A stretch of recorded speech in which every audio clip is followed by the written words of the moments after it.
Welcome back to bio के classes. मैं हूं ऋचा श्रीवास्तव। मैं अपने क्लास 9th का टिश्यू चैप्टर जो है वो एक्सप्लेन कर रही हूं, जिसमें मैंने बहुत सारी चीज़ें एक्सप्लेन कर दी हैं, जैसे टिश्यू क्या होता है, टिश्यू कितने टाइप के होते हैं, animal tissue, plant tissue complete हो चुका है आपका। एनिमल टिश्यू में मैंने आपको बताया था कि 4 टाइप के टिश्यू पाए जाते हैं। पहला है इपिथेलियल टिश्यू, दूसरा है कनेक्टिव टिश्यू, तीसरा है मस्कुलर टिश्यू और चौथा है नर्वस टिश्यू। ये चारों टिश्यू मैंने बताया था आपको, जिसमें से मैंने आपको इपिथेलियल टिश्यू और कनेक्टिव टिश्यू कंप्लीट एक्सप्लेन कर दिया है। आज का टॉपिक जो है वो मस्कुलर टिश्यू है। आज मैं आपको मस्कुलर टिश्यू क्या होता है, इसका स्ट्रक्चर कैसा होता है, कितने टाइप के मस्कुलर टिश्यू होते हैं, ये सारी चीजें मैं आपको बताऊंगी। तो चलिए स्टार्ट करते हैं। होता क्या है मस्कुलर टिश्यू? हमारी बॉडी पार्ट्स या हमारी बॉडी में इंटरनल ऑर्गन्स में जो भी मूवमेंट हो रहा है, यानी कि हमारी बॉडी में जो भी मूवमेंट हो रहा है वो किसकी वजह से? किसी मस्कुलर टिश्यू की वजह से, ठीक है। या हम एक जगह से दूसरी जगह पर मूव कर पा रहे हैं, लोकोमोशन हो रहा है, वो किस वजह से हो रहा है? इसी मस्कुलर टिश्यू की वजह से। तो ये मस्कुलर टिश्यू क्या करते हैं? हमारी बॉडी में, बॉडी पार्ट्स में जो भी मूवमेंट होता है या हम में लोकोमोशन की प्रोसेस होती है, ऑर्गेनिज्म में लोकोमोशन की प्रोसेस होती है, ये सारे प्रोसेस किसकी वजह से होते हैं? इसी मस्कुलर टिश्यू की वजह से। ये टाइप की सेल से मिलकर के बने होते हैं, जिन्हें बोला जाता है मायोसाइट्स। यही मायोसाइट्स, मायो का मतलब होता है मसल, मस्कुलर फाइबर्स या मसल सेल्स बोला जा सकता है इन्हें, और साइट्स का मतलब होता है सेल, यानी कि मसल सेल्स भी बोला जा सकता है इन्हें। तो मायोसाइट्स जो है वो एक तरीके से क्या हुआ? मसल सेल ही हुआ। तो अगर कभी किसी को नहीं याद रहा मायोसाइट्स क्या होता है, तो आप मसल सेल्स भी इसे बोल सकते हैं, ठीक है। मायोसाइट्स भी बोलते हैं इसे। ये मायोसाइट्स जो है वो एक साइड से इलोंगेटेड फॉर्म में जब जनरेट हो जाते हैं तो इसे क्या बोला जाता है? मसल फाइबर्स भी बोला जाता है इसे, ठीक है। ये मायोसाइट्स से एक साइड से इलोंगेटेड स्ट्रक्चर का फॉर्मेशन करते हैं या इलोंगेटेड स्ट्रक्चर के फॉर्म में हमें दिखाई देते हैं। इन्हें क्या बोलते हैं हम? मसल फाइबर्स या मायो फाइबर्स भी बोला जाता है, ठीक है। अब इनका फंक्शन क्या होता है? कितने क्या क्या फंक्शंस हैं इनके? तो पहला फंक्शन क्या हो गया कि ये हमारी बॉडी के लोकोमोशन में इम्पॉर्टेंट रोल प्ले करते हैं। मतलब अगर हम एक जगह से दूसरी जगह पर मूव कर पा रहे हैं तो वो किसकी वजह से मूव कर पा रहे हैं? इसी मस्कुलर टिश्यू की वजह से, ठीक है। हमारी बॉडी में जो भी मूवमेंट हो रहा है, जैसे कॉन्ट्रैक्शन और रिलैक्सेशन की प्रोसेस होती है हमारी बॉडी में, कॉन्ट्रैक्शन रिलैक्सेशन, ठीक है। ये जो प्रोसेस हो रही है, ये प्रोसेस में भी मस्कुलर टिश्यू का बहुत इंपॉर्टेंट रोल है, ठीक है। तो ये प्रोसेस जब होती है कॉन्ट्रैक्शन और रिलैक्सेशन की, तो हमारी बॉडी के जो इंटरनल ऑर्गन्स है उनमें भी मूवमेंट की प्रोसेस होती है। जैसे हम जब सांस लेते हैं तो हमारा डायफ्राम जो है वो मूव कर रहा है, एक बार कॉन्ट्रैक्ट हो रहा है, एक बार रिलैक्स हो रहा है, तो वो किसकी वजह से? मस्कुलर टिश्यूज की वजह से, ठीक है। तो और जैसे मेरा मन किया, मैंने अपने हाथ को उठा लिया, ठीक है। मेरा मन किया तो मैंने अपने पैर को मोड़ लिया, मेरा मन किया तो मैंने बोल लिया। इस तरीके से जो भी प्रोसेसेस हो रहे हैं, ठीक है, वो हमारी मस्कुलर टिश्यू की वजह से ही हो रही है। तो ये सारी जो प्रोसेसेस हो रहे हैं उनमें मस्कुलर टिश्यू का बहुत इंपॉर्टेंट रोल है, और इसी बेसिस पर मस्कुलर टिश्यू को डिवाइड भी किया गया है, ठीक है। तो ये इसका पहला फंक्शन क्या हो गया कि लोकोमोशन में और बॉडी के मूवमेंट में इसका बहुत इंपॉर्टेंट रोल है। साथ में ये स्केलेटन को एक सपोर्ट भी प्रोवाइड करता है। अगर यही मसल्स नहीं होते तो हमारी बॉडी क्या होती? हड्डियों का ढांचा होती, ठीक है। कंकाल तंत्र देखे है ना, पूरा जो बॉडी होती है, बोनी स्ट्रक्चर जो होता है, उसमें कहीं भी कोई मसल दिखाई नहीं देता है, क्योंकि उसमें मसल जो है वो सपोर्ट नहीं दे रहा है। तो वो कैसा होता है? कोई जगह ऐसे टांग दिया था, वो यूं ऐसे ऐसे लटकता रहता है, ठीक है। क्यों? क्योंकि उसमें मसल्स का कोई सपोर्ट नहीं है। तो अगर हमारी बॉडी में मसल्स का सपोर्ट नहीं होता, हमारी बोन्स में मसल्स का सपोर्ट नहीं होता, तो हम भी बिल्कुल कंकाल तंत्र की तरह ही दिखाई देते, ठीक है। तो इसलिए मसल्स हमारी बोन को सपोर्ट प्रोवाइड करते हैं, जिसकी वजह से हमें मूवमेंट की प्रोसेस हो सकती है। तीसरा प्रोसेस क्या हो गया कि हमें जो फेशियल एक्सप्रेशन हो रहा है, जैसे मैं हंस रही हूँ तो क्या हुआ? मेरा स्किन थोड़ा सा फैला ना। तो ये जो फेशियल एक्सप्रेशन हो रहा है, ये अगर मसल्स नहीं होते तो हमारा जो फेस होता वो बिल्कुल एक ही जैसा एक्सप्रेशन होता, उसमें कोई एक्सप्रेशन आ नहीं सकता था। अभी जैसा जिसको जो एक्सप्रेशन देना होता है वो आसानी से दे सकता है। क्यों? क्योंकि मसल्स हमारी बॉडी के या हमारे फेशियल मूवमेंट में इंपॉर्टेंट रोल प्ले कर रही है। तो हमारा फेशियल एक्सप्रेशन जो है या हमारा जेस्चर जो है, हमारा हाव भाव जैसा है, वो किसकी वजह से? इसी मस्कुलर टिश्यू की वजह से। ठीक है, नेक्स्ट क्या है कि ये मस्कुलर टिश्यू जो है ये हेल्प करते हैं हमारी बॉडी के इक्विलिब्रियम को मेंटेन करने में। इक्विलिब्रियम को मेंटेन अगर नहीं किया जा सकता, जैसे आज मैं खड़ी हूँ यहाँ पर बिल्कुल आराम से, क्योंकि हमारी बॉडी का इक्विलिब्रियम बोन के साथ साथ मसल्स जो है वो मेंटेन की हुई है। अगर यही मसल्स नहीं होता, तो मैंने अभी थोड़े देर पहले आपको बताया कि हम भी कंकाल तंत्र की तरह ही होते, बिल्कुल कहीं एक जगह ले जाकर के हमें भी टांग दिया जाता। ठीक है, तो इसलिए क्या होता है, जो हमारा स्केलेटल सिस्टम होता है वो मसल्स के बिना अधूरा है। ठीक है, जो हमारा कंकाल तंत्र है या हमारा स्केलेटन सिस्टम जो है वो मसल्स के बिना अधूरा है। अगर वही मसल्स उसमें अटैच हो जाती हैं या ऐड हो जाती हैं तो हमारी बॉडी में इक्विलिब्रियम जो है वो मेंटेन हो जाता है। ठीक है, तो तीसरा फंक्शन क्या हुआ, हमारे बॉडी के इक्विलिब्रियम को मेंटेन करने में इसका बहुत इंपॉर्टेंट रोल है। ठीक है, फोर्थ फंक्शन क्या है, हमारी बॉडी में मूवमेंट हो रहा है, जैसे फूड इनटेक की है। ठीक है, वो फूड हमारी बॉडी में पहुंचा या हमारे एलिमेंट्री कैनाल में पहुंचा, वो एलिमेंट्री कैनाल में पहुंचने के बाद उसमें डाइजेशन स्टार्ट हो जाता है, यानी कि उसमें एक तरीके का मूवमेंट होता है जिसे बोलते हैं पेरिस्टाल्टिक मूवमेंट। हमारे मस्कुलर टिश्यू में एक स्पेशल मूवमेंट पाया जाता है जिसे बोलते हैं पेरिस्टाल्टिक मूवमेंट। कौन सा मूवमेंट है?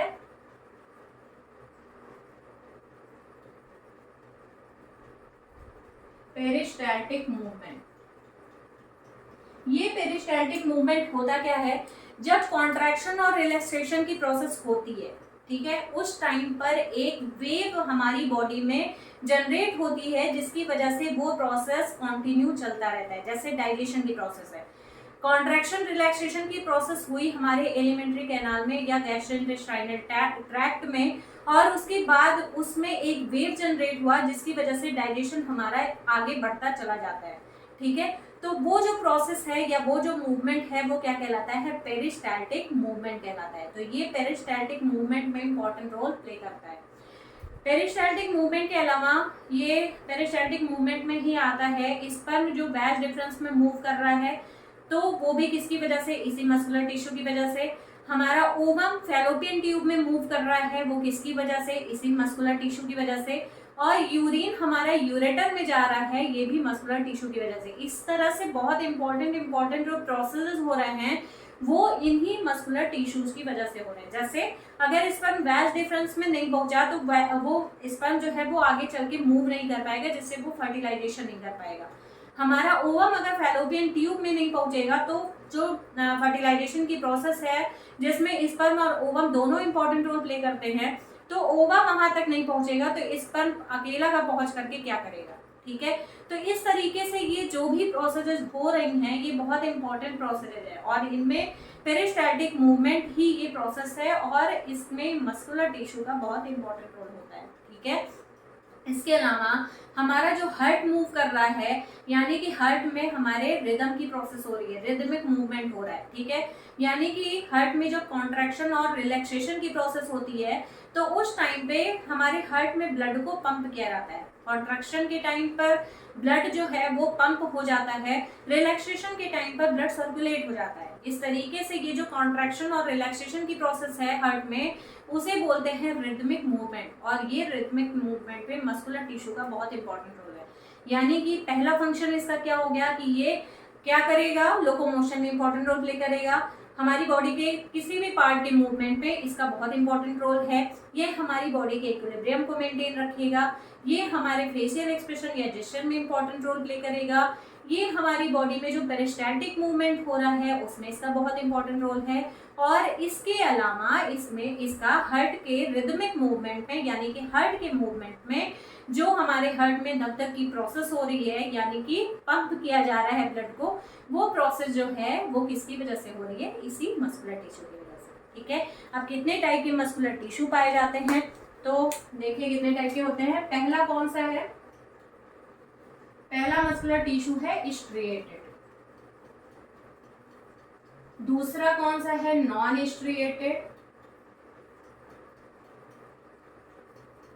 और तीसरा कौन सा है, कार्डियक।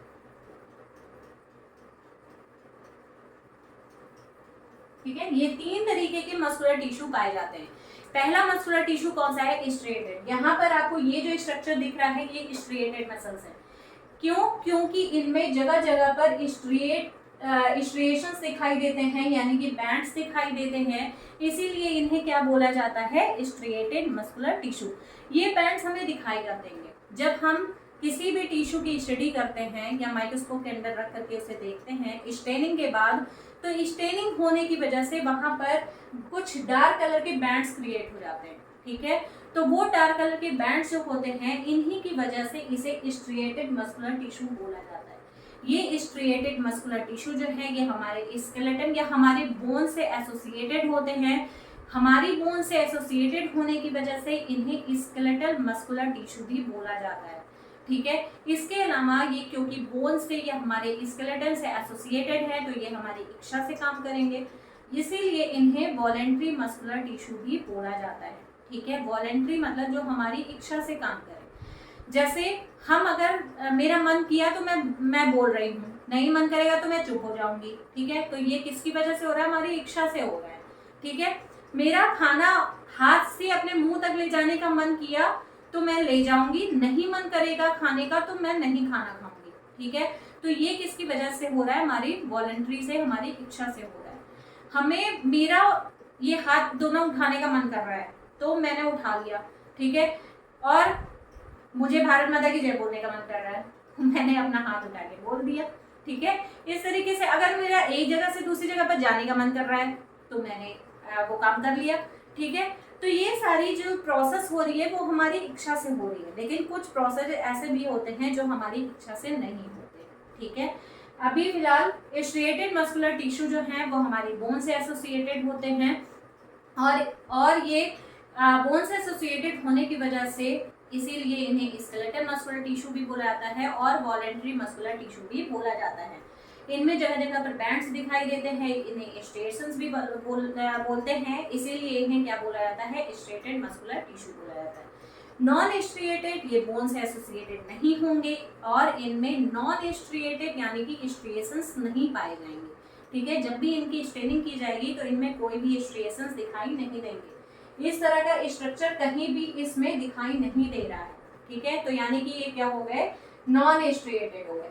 इनमें सिंगल, इनकी जो सेल्स होती हैं वो कैसी होती है, स्पिंडल शेप्ड होती हैं। ठीक है, स्पिंडल शेप्ड या स्पिंडल मायोसाइट्स भी इन्हें बोला जाता है। ठीक है, इनमें सिंगल न्यूक्लियस, देखो हर सेल में सिंगल न्यूक्लियस प्रेजेंट है, यानी कि ये यूनिन्यूक्लिएटेड सेल्स होती हैं। ठीक है, यूनिन्यूक्लिएटेड सेल्स के साथ साथ ये स्पिंडल शेप्ड होती है और उनमें कोई भी बैंड नहीं पाया जाता है, इसीलिए इसे क्या बोलते हैं, नॉन स्ट्रिएटेड मस्कुलर टिश्यू बोला जाता है। तो और ये क्योंकि बोन से एसोसिएटेड नहीं होती हैं इसीलिए इन्हें मस्कुलर टिश्यू भी नहीं बोलेंगे, और ये वॉलेंट्री मसल्स भी नहीं कहलाएंगी क्योंकि ये बोन से एसोसिएटेड नहीं है, तो इन्हें इनवॉलेंट्री मसल्स बोला जाता है। ठीक है, इनवॉलेंट्री का मतलब जो हमारी इच्छा से काम नहीं करती हैं। जैसे पलकों का झपकना हुआ, तो पलके अगर हम चाहें तो क्या हम रोक सकते हैं पलकों का झपकना, ज़्यादा टाइम तक नहीं रोक सकते, बहुत कम टाइम तक हम इसे रोक सकते हैं। ठीक है, हमने फूड अपटेक किया। ठीक है, फूड अपटेक करने के बाद वो हमारे जब एलिमेंट्री कैनाल में गैस्ट्रो इंटेस्टाइनल ट्रैक्ट में पहुंचता है तो वो क्या होता है, डाइजेस्ट करना स्टार्ट हो जाता है। अगर हम चाहें तो हम डाइजेशन रोक सकते हैं, नहीं रोक सकते, डाइजेशन होना ही होना है। ठीक है, तो ये कुछ प्रोसेस ऐसे हैं जो कि हमारी इच्छा से कंट्रोल नहीं हो सकते। ठीक है, तो जो हमारी इच्छा से कंट्रोल प्रोसेस नहीं हो सकते उन्हें बोला जाता है इनवॉलेंट्री।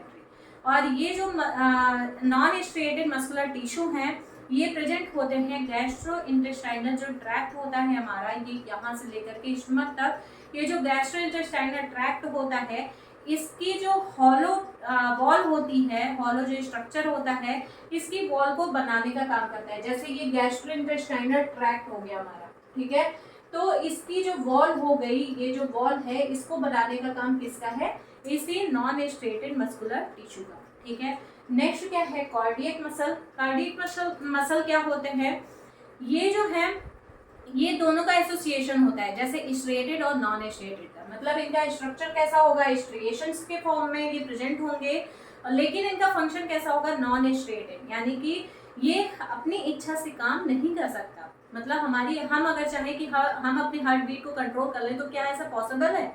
नहीं है पॉसिबल, क्योंकि ये हमारी इच्छा से कंट्रोल किया ही नहीं जा सकता। ठीक है, तो ये जो प्रोसीजर है ये हमारी इच्छा से कंट्रोल नहीं हो सकते, तो यानी कि ये दोनों का एसोसिएशन हो गया। स्ट्रक्चर स्ट्रिएटेड जैसा होगा और जो फंक्शनिंग है वो नॉन स्ट्रिएटेड जैसी होगी। तो इसीलिए कार्डियक मसल जो है वो हमारे कार्डियक मूवमेंट, जो हमारा हार्ट है उसमें कार्डियक मूवमेंट होता है, यानी कि रिदमिक मूवमेंट, वो रिदमिक मूवमेंट में बहुत इंपॉर्टेंट रोल प्ले करते हैं। रिदमिक मूवमेंट जब होता है तो उस समय कॉन्ट्रैक्शन और रिलैक्सेशन की प्रोसेस होती है और हमारे हार्ट में ब्लड को पंप किया जाता है। ठीक है, तो ब्लड को पंप करने में बहुत इंपॉर्टेंट रोल किसका है, इन्हीं कार्डियक मसल्स का। ठीक है, तो ये इतने टाइप के मस्कुलर टिश्यू पाए जाते हैं, पहला स्ट्रिएटेड, दूसरा नॉन स्ट्रिएटेड, तीसरा क्या है, कार्डियक। स्ट्रिएटेड में बैंड्स दिखाई देंगे या स्ट्रिएशंस दिखाई देंगे, नॉन स्ट्रिएटेड में स्ट्रिएशंस नहीं दिखाई देंगे, ये स्पिंडल शेप्ड सेल्स होंगे और इनमें सिंगल न्यूक्लियस प्रेजेंट होगा। स्ट्रिएटेड मसल्स जो है वो बोन से एसोसिएटेड होती हैं, इसीलिए इन्हें स्केलेटल मसल्स भी बोला जाता है और ये हमारी इच्छा से काम करती हैं, तो इसलिए इन्हें वॉलंटरी मस्कुलर टिश्यू भी बोला जाता है। दूसरा है नॉन स्ट्रिएटेड, ये बोन से एसोसिएटेड नहीं होती, इसलिए हमारी इच्छा से काम नहीं करती हैं, इसीलिए इन्हें बोला जाता है इनवॉलंटरी मस्कुलर टिश्यू। तीसरा है कार्डियक मसल्स, ये पाई कहाँ जाएंगी, ये गैस्ट्रो इंटेस्टाइनल जो ट्रैक्ट है हमारा, यहाँ से लेकर के स्टमक तक, ये गैस्ट्रो इंटेस्टाइनल ट्रैक्ट में जो उसका हॉलो स्ट्रक्चर है या हॉलो जो लाइनिंग है, उस हॉलो लाइनिंग की वॉल को बनाने का काम इन्हीं नॉन स्ट्रिएटेड मस्कुलर टिश्यू का है। ठीक है, तीसरा क्या है, कार्डियक, हमारे हार्ट में जो कार्डियक मूवमेंट हो रहा है, जो भी रिदमिक मूवमेंट हो रहा है, जो ब्लड पंप किया जा रहा है, वो किसकी वजह से, इसी कार्डियक मसल्स की वजह से। तो इस तरीके से ये तीन जो मस्कुलर टिश्यू है वो तीन टाइप के पाए जाते हैं। इतनी चीजें आपको समझ में आई होंगी। अगर कहीं भी कोई कंफ्यूजन हो रहा है तो आप मुझे कमेंट कर देना, मैं आपको वो टॉपिक वापस से एक्सप्लेन कर दूँगी। ठीक है, अगर आपको मेरे वीडियो पसंद आ रहे हों तो प्लीज़ मेरे चैनल को लाइक करें, शेयर करें एंड सब्सक्राइब करें। Thank you.